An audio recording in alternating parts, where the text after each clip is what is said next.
Основното и средното образование, кое е бесплатно достапно од локалните власти во САД, не е главна тема на овогодинешните председателски избори.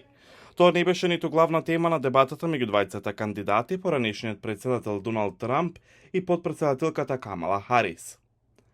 Меѓутоа, прашањето е близу врвот на листата за овие мајки кои неодамна се собраа во Вашингтон на митинг организиран од коалиција на конзервативни групи. Наталија Мурхавер, регистрирана како демократка за гласот на Америка, рече дека на овие избори ќе гласа за републиканците, најмногу поради образованието. Таа рече дека не сака родовиот идентитет да се учи во државните училишта. Мислам дека е нормално ваквите разговори да се одвиваат дома. Исто така, прашање е зошто овој материјал се воведува сега и со што се заменува. Има слаби резултати по математика, природни науки. За поранешната учителка Пети Александр, прашање е трансродовите луѓе кои играат во детските спортски лиги.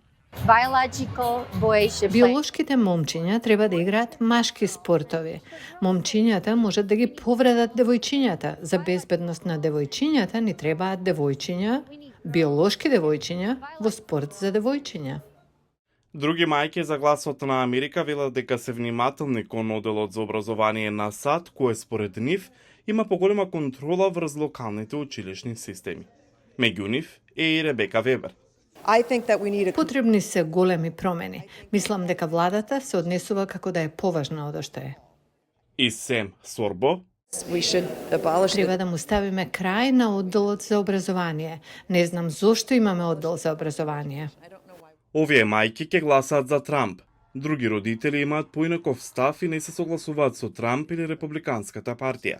Камала Харис верува дека јас постојам, а Трамп не. Мајка која се идентификува како квир, професорката Бети Леонарди, основала група која работи за прифаќање на ЛГБТК плюс младите во училиштата. Таа вели дека се потребни наставни програми за образование за родовиот идентитет, дури и на млада возраст. Имам 5-годишно дете. И полот е еден од првите разговори што ги имаме. Има многу мали деца кои излегуваат како транс и затоа во нивните училишта и во нивните училници е навистина важно другите ученици да разберат што значи да се биде трансродов. Родителите не треба да се грижат за трансродовите деца кои играат во училишните спортски лиги, рече родителката и професорка Елизабет Мајер, која го проучува ова прашање. Да се каже дека трансродово лице е побрзо, посилно, поопасно, повешто за другите деца е навистина погрешно разбирање за природната варијација што се случува кај група деца. И Мејер не е обожавателка на Трамп.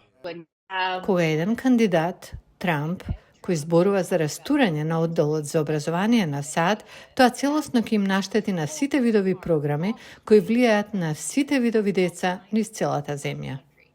Трамп се спротивставува на трансродовите луѓе кои играат во спортот на девојчињата и образование за родовиот идентитет во државните училишта. Оние кои имаат поинакви размислувања за овие прашања велат дека Харис е со нив. Додека Трамп зборува за забрана на оделот за образование на САД, Харис сака да го задржи.